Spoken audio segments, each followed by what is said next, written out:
We have huge news this week with a massive information dump by SpaceX giving us more insight on the HLS Starship than we have seen in years. With that, tales of destruction and huge pushes towards the first version 3 hardware. We have a gigantic set of Falcon 9 missions with another broken record, the first ever HTV-X, and fiery action from Blue Origin ready for flight. What about Firefly? Yes, there's a lot more to these coming missions than you may think. Okay, Neil, we can see you coming down the ladder now. This video is sponsored by Surfshark VPN. Hey, Marcus House with you here, and in the aftermath of Starship's super successful Flight Test 11, morale for the community could not be higher, but there is little time to dwell on the past success. SpaceX needs to finish converting all of their infrastructure to be able to handle the variant that we've all been waiting for, Starship version 3, fitted with those insanely powerful Raptor 3s. That should take Starship's master orbit up from being experimental to world-changing. With Pad 1 being set to be sliced up, all eyes were at the launch site as expected. SpaceX has not hesitated getting stuck into this reconfiguration. I mean, check out this image here, it sort of speaks for itself. Wow, they dug right into that berm there and all of that concrete is now broken up. More demolition work continued through the week, of course, making their way through the lower section too. It has been a good first step, of course, as it opens up the area to gain access to the fluids bunker here. It also provides a bunch more room to dismantle the orbital launch mount. They will want the open access to all of the lines that ran underneath the berm, not just towards the launch mount and tower, but also to the old vehicle cryogenic testing locations. Yeah, that's quite a blast from the past there. Entering the week, the crew had gone around and assessed the best areas to cut, which could clearly be seen here as the green vertical and horizontal lines. They ran right around the centre point of the ring and in between the outer shielding pieces. Beneath, you can even see the pipes and other components were also covered in green lines, and by late this week they set to work absolutely ripping in to torch it. They've already done a bunch to it, but this is going to look very different in a few more days. The removal of all the hardware at the propellant pump side has continued along with all the remaining top manifolds on the liquid oxygen subchillers removed. The input manifolds weren't spared either, so these subchillers weren't connected to anything at this point. Hopefully, we will see the subchillers and manifolds make a return elsewhere at another Starship pad in the future. Pad 2's propellant pump farm uses them as well, so it seems logical that they will be relocated to another farm. Over on the methane side, this week they've removed all of the pumps, which were soon followed by the sumps themselves. Needing to deal with those super cold temperatures, they've been designed where the cryogenics are isolated to a so-called cold box. Now, this way all these components can be well insulated. Now this uses multiple impellers, essentially one in each of these areas to ensure that it can build up the required pressures. Some of these can go up to 140 bars. After all, having to push that liquid through the plumbing and then up well over 100 meters to the upper stage Starship requires quite some grunt. Again, we expect most of this hardware to be transported away and refurbished to be used elsewhere. Now they use the exact same style of pumps over at Pad 2 as well, but this time they've been mounted above ground to speed up the installation and make servicing easier. Looking over toward the somewhat obsolete tower arms this week, you'll notice the absence of the cable which is used to raise and lower the carriage along the tower. SpaceX is likely going to remove the old travelling block and upgrade it to match the one installed on Pad 2. Interestingly, this old Pad 1 block was wound 5 times, and the new one at Pad 2 is wound 6 times. This one additional loop provides extra lift capability and also increases the precision.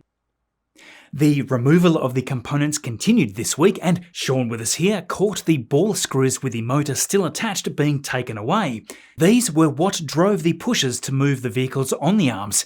Given how methodical SpaceX seems to be here, it is looking pretty clear to us that they will be upgrading the arms right here rather than replacing them. Thanks so much for being subscribed here, which helps us to capture all this stuff. Fun fact, the population of Tasmania here where I live is almost 575,000 people. Coincidentally, check out the subscriber count. That's kind of wild to think that we're just about to pass that number. That might be my favourite stat actually, so thanks for helping us get up there to pass that. Now, of course, for SpaceX to start knocking off the Starship milestones that are needed for their Artemis contract targets, along with, of course, their own goals, not just the one upgraded pad will do. Well, it's a good thing that they have the almost ready Pad 2 designed for the next generation version 3 Starship.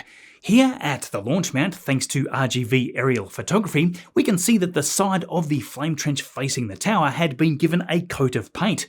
More areas of the ground here are receiving their rebar ahead of being covered in concrete, and this also gives us a very nice view of that extra water deluge pipe that is now covered up. They might have just installed this in case they want to add additional water deluge mounts here in the future. As an example, they could choose to add rainbirds on top of the booster quick disconnect hoods. I'm sure you would agree that it is easier to have this support in place already just in case. Inside the flame trench, scaffolding has been removed, and they also got busy removing all of the scaffolding attachment pieces that are welded on both sides of the launch mount above the flame trench. Indeed, it seems like they are about done now with the required work for this area, which is a great thing to see. To top that off, the last pieces of shielding are also being installed, and as the bunker itself is almost finished, the team moved over to cover these two thin strips between the bunker and the launch mount. Now, the version 3 upgrades allow the Artemis missions, and would you look at that? On Thursday, we had a gigantic dump of information dropped direct from SpaceX on the Human Landing System, or HLS. Here, we have learned more than we have in perhaps the last 4 years or so, I'd say, so this is super exciting. The video they shared doesn't show us much, but this linked here shares some nice new juicy details. As we all well know, the goal of this is to allow humanity to set up a permanent base on the moon, and there is no current option that really allows massive payloads to be placed on the surface. I can't say it better than stated right here. One single Starship has a pressurized habitable volume of more than 600 cubic meters, which is roughly 2/3 the pressurized volume of the entire International Space Station. I mean, just the two airlocks in the HLS design alone has around 13 cubic meters of habitable space, and that comically is more than double the space that was inside the Apollo landers. For cargo-only variants of the HLS lander, SpaceX will be able to deliver up to 100 metric tons directly to the surface, and boy do you need that if you are really serious about delivering large rovers, nuclear power reactors, and all the mining infrastructure that you need to dig and process water ice from the South Pole. Let's be clear, SpaceX has a fixed price contract with NASA, so they only get paid when the milestones are ticked off, so they need to deliver. Along with that, they have privately invested their own billions of dollars to make this vehicle a reality, so this is not something that is really understood well by the broader population. They have, by the way, already demonstrated cryogenic propellant transferred in space with Starship between its tanks, but specifically here, they mentioned that it was about 5 metric tons of propellant, which is a neat little fact. We have learned here that SpaceX's HLS team has ticked off 49 milestones and received money only for those contractual milestones, which have been successfully completed. Now, SpaceX even say here that the vast majority has been achieved on time or ahead of schedule. Now, there is a lot to learn from their information on these milestones. The docking adapter system that will allow Starship and Orion to dock is now tested, and this can be used as either the active or passive side. It is all based on Dragon that docks to the station, of course, using the International Docking Adapter Standard anyway, so that makes sense. And you know, in the past I've commented a bunch of times on the leg design. Well, check this. SpaceX has performed a leg drop test of a full-scale article at Flight Energies onto simulated lunar regolith to verify system performance and to study foot-to-regolith interaction. Now, I hadn't commented on this mysterious structure spotted a few weeks ago, and that's largely because we had no idea what was going on here. Well, thanks to NSF, we had spotted a clear test conducted here. Perhaps this was a drop test of some sort at their McGregor site. All I can say is, show us the legs, SpaceX, show us the legs. Of course, to land, you need a lot of logic. Well, landing systems have been written using the sensor and radar instruments that will be on the vehicle. This will allow Starship to select a safe landing spot and make the final descent onto the surface. Sadly, still nothing about the landing thrusters in all this, which I've been wanting to know about for a long time, so that's a bummer. The software is an obviously evolving thing for the entire vehicle, and given all of the flight tests so far, much of this would have been engineered as they've gone. They mention the critical systems like fault detection, warning alerts, command and telemetry control is a completed milestone, so that's also great news. The communications are critical, of course, and the RF comm systems have been tested so that they are sure that they have the capability to send and receive between a flight equivalent ground station and a flight equivalent vehicle RF system. For the muscle that powers the beast, they have done Raptor engine tests using the throttle needed for a lunar landing, and with that, all of the cold start demonstrations using both sea level and vacuum variants. That specifically included engines that are pre-chilled prior to startup so that they are testing them in a similar condition to a lander sitting on the moon for a lengthy period of time. They've done a demonstration of the elevator and airlock along with Axiom with their pressurised EVA suits, and this is all to practice full operations of the crew elevator for delivery of crew and cargo to and from the lunar surface. So that is what has been done, but what is to come is also exciting. I'll come right back to that, but first, massive thank you to Surfshark VPN sponsoring today's video. If you've watched this channel for years, you would know how instrumental they've been helping us do what we've been doing all this time. It's a great service too that I find myself using a lot. A VPN, or virtual private network, lets you open up access to a whole bunch of stuff that you can be blocked from. Just as one example, news videos on YouTube can be restricted to just one or a select number of countries. Being locked out from something that you want to understand better, such as news, is crazy. No way your geographic location should stop you from getting a more rounded perspective. Sport and entertainment are likewise very restrictive based on where you're located. Well, enter Surfshark VPN. With this, you can easily make your device simulate being in the country you need. It's as simple as this. You switch the VPN to connect through that country, reload the site or service that you're trying to view, and bam, it pops right up to view. Also, when away for work or vacation, price discrimination is a thing. You may find car hire, accommodation, and products appear more expensive depending on the country that you are browsing from. So, again, fire up Surfshark VPN and connect through multiple locations to double check that you are getting a good deal. The best thing is, with the one subscription, you can use it on all your devices at the same time. So secure your privacy with Surfshark VPN and check it out. You even get a 30-day money-back guarantee just to be sure. Head to surfshark.com/Marcus or use the code Marcus at checkout to get 4 extra months for free. You can also scan the QR code right there on screen. Thank you, Surfshark. Okay, so next they've shared a lot more about what is to come next. SpaceX has started building a human landing system flight article cabin right now, and they are going to install functional avionics, power systems, life support, crew systems, and all of the environmental and temperature control systems needed. What this is going to mean is that they can demo this design presumably uncrewed in orbit at some point and test everything out before having astronauts on board. The next major HLS flight milestone is going to be a long-duration flight test where they test out the propellant transfer. Now, they are still saying that this should happen in 2026. Starship will launch from Starbase and spend a long period of time in orbit to test the propellant boil-off. A second Starship will then launch to rendezvous with the first to demonstrate the ship-to-ship propellant transfer in low Earth orbit. To rendezvous though, Starship will be integrated with Dragon eye sensing equipment similar to Dragon, and as we know, they've had a very great run with all their International Space Station missions. Apart from separate testing to check out the differences between Starship and Dragon, this is already largely done apart from actually using it in real life on a Starship mission. As we've recently seen, the Starship version 3 comes equipped with docking ports, and the idea is that the tanker vehicle can be configured to have the male attachment probe that would connect into the other ship in orbit. Interestingly, they state here that SpaceX has been flying experimental propellant gauging sensors on every recent Starship flight test, which use radio frequency measurements to accurately measure propellant levels while in microgravity. I don't know about you, but I can't wait to see some of this hardware rolling out. Exciting times are coming. Over at the production site, Ship 39 is continuing to be stacked gradually as we saw between all of the Gigabay construction. The common dome section moved into the bay, but sadly no views of the lift as the door was soon shut on us. Speaking of the Gigabay, the progress on the tower cranes kicked along nicely. The two here right in front of the Star Factory are now both fully assembled and ready to go. The tower parts of the other two cranes are rapidly coming together. Here's a nice shot of the third one going up there.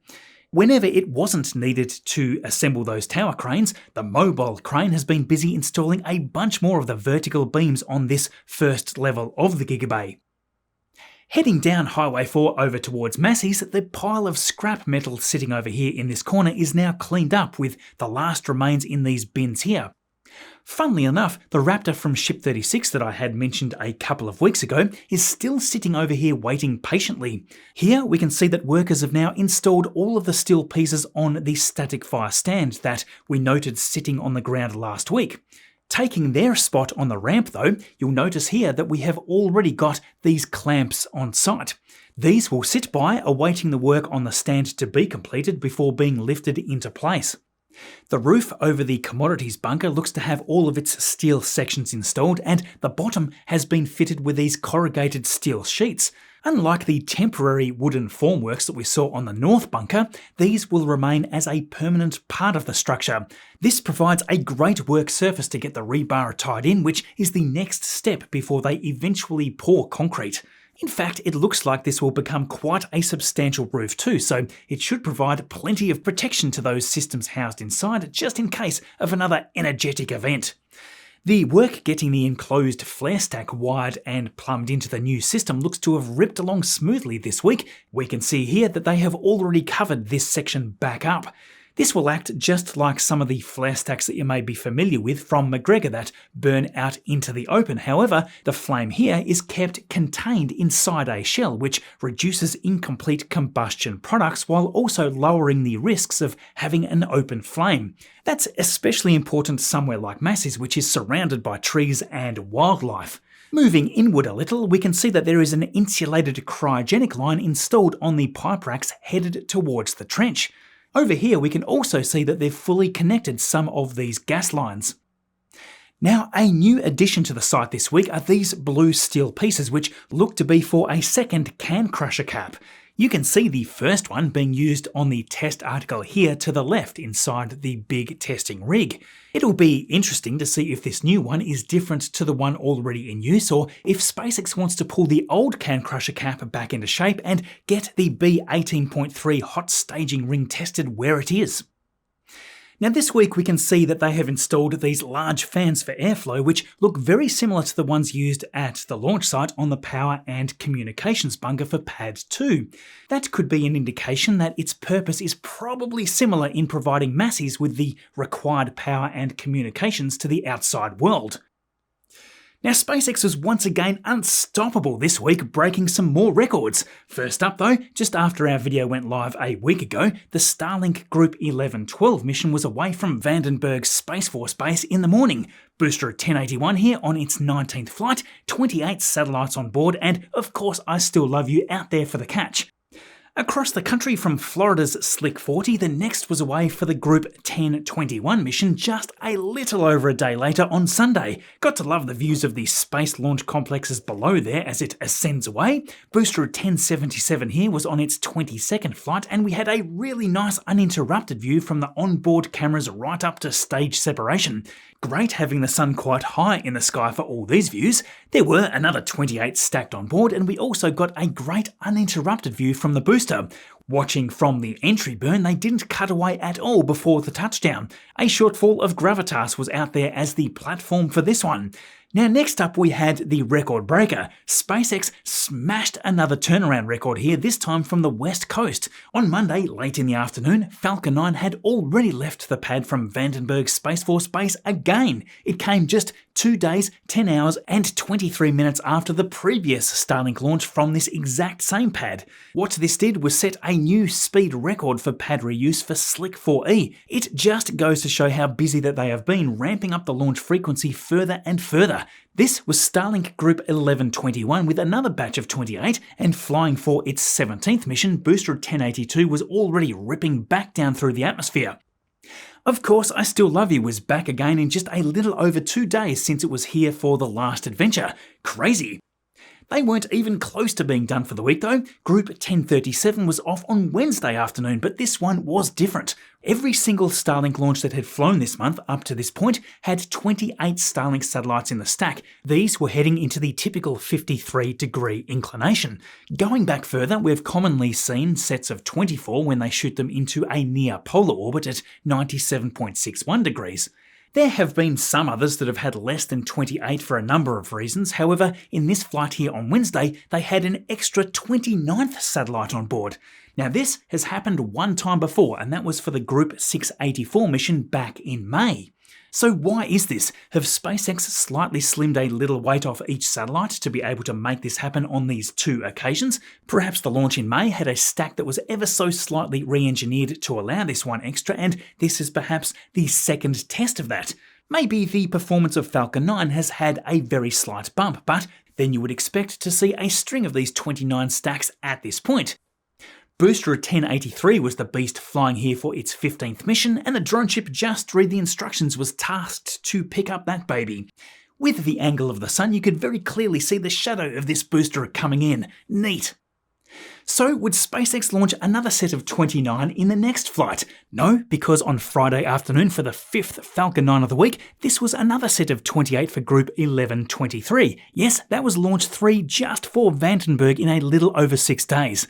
Booster 1063 here was coming up to the second engine cutoff now for a whopping 29 times, just a few behind the record holder and 3 times the charm for the week. Of course, I still love you back out there again. With so many Starlink satellites being placed into orbit, we are seeing big performance increases for the network. Michael Nichols, the VP of Starlink Engineering, shared this week that they have had a significant improvement in network performance in 2025, with the median peak hour network-wide speeds increasing by over 50%. Just look at the difference with the upload speeds there. It is now near consistently above 30 megabits per second. That is a huge improvement. Now, the biggest launch of the week came early on Sunday as JAXA launched their brand new HTV-X1 cargo spacecraft aboard the H3 rocket from Japan. This was a huge deal for JAXA as this one began its journey to the International Space Station. As this next generation vehicle was flying to the station for its first time, it's worth mentioning that this is the successor to JAXA's original H2 vehicle, or the HTV, that completed 9 successful missions to the ISS between 2009 and 2020, and while slightly shorter, the new HTV-X has nearly the same cargo capacity while improving the build cost with this more compact and modular design. It also introduces several long-awaited capabilities that we've wanted to see them have. Yes, it has support now for powered and refrigerated payloads, which is obviously critical for scientific experiments and biological cargo. Another major improvement is the turnaround time. The original HTV required up to 80 hours to mount cargo ahead of launch, but the HTV-X cuts that down to just 24 hours. This will give the teams involved much more flexibility to load time-sensitive experiments. After the launch, the HTV-X1 performed a series of burns to rendezvous with the space station, and once it arrived, it was captured using the station's robotic Canadarm2, all operated by the astronaut Kimiya Yui. It was carefully berthed to the Harmony module, and there we go, the first arrival of Japan's next-generation cargo vehicle. What's great about this spacecraft is that it is useful outside of the International Space Station, which, of course, is set to be deorbited in 2030. HTV-X could indeed be more than just a supply ship. Once its mission at the ISS is complete, it can remain in orbit for up to a year and a half to serve as its own independent science platform.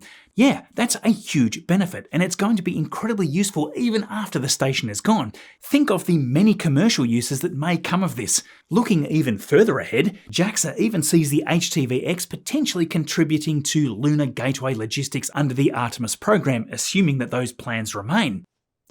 Now, one such commercial space station now beginning to take shape is Vast's Haven 1. As posted late this week, its primary structure is now fully complete with both the hatch and the domed window now installed.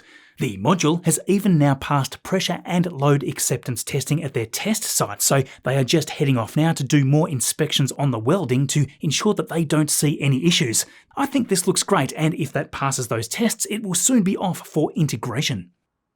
Now, speaking of the International Space Station, I have been amazed by this new ISS in real-time project. You've just got to go and check this out. All the information is pulled only from public data, literally a case of the whole being greater than the sum of its parts, and you can use this to instantly play back any day from the past 25 years aboard the station. Using the interface to rapidly scrub through any day, you can see who was on the station, what vehicles were attached to it, and see the live mission logs, even including the audio of the communications. Another great feature, I think, is that at any point you can see exactly where on the globe the station was. Absolutely amazing work here, all done by 2 NASA contractors that worked on this, I believe, all out of hours in their own time. Huge thanks to Ben Fast and David Charney for all this wonderful work. We've got that bookmarked for sure, and the link is right there in the description below. Now, Blue Origin have just completed the hot fire for the New Glenn getting ready to fly in its 2nd mission.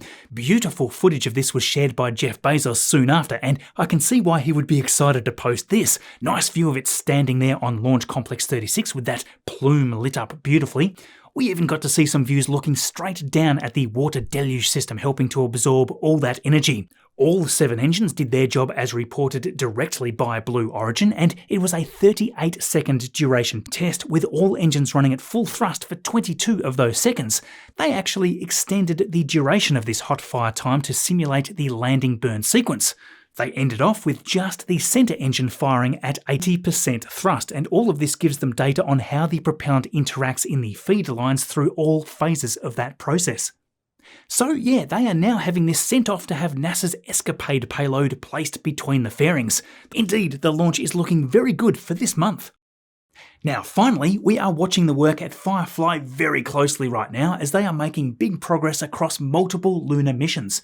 They have already finished the preliminary design review for Blue Ghost Mission 3. This one is exciting because it's going to head down to land on part of the moon that has never been explored before. Now both Blue Ghost Mission 2 and 3 are going to fly with this double spacecraft configuration. Indeed, we are not talking about just the Blue Ghost lunar lander now. No, this is going to be stacked on Firefly's Elytra dark orbital vehicle. Firefly showed off their qualification model of this along with the dual payload attach fitting.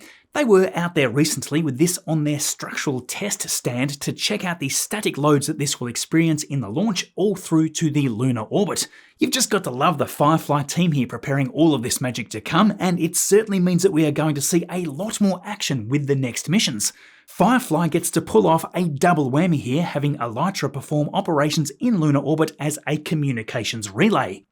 Separating off that, the Blue Ghost lander will head down to the surface to kick off all that government and commercial payload research for over 10 days before it goes dark. Elytra is also going to provide radio frequency calibration services for NASA's Lucy Night Telescope, which is a separate mission full of its own fun to dive into in a later video.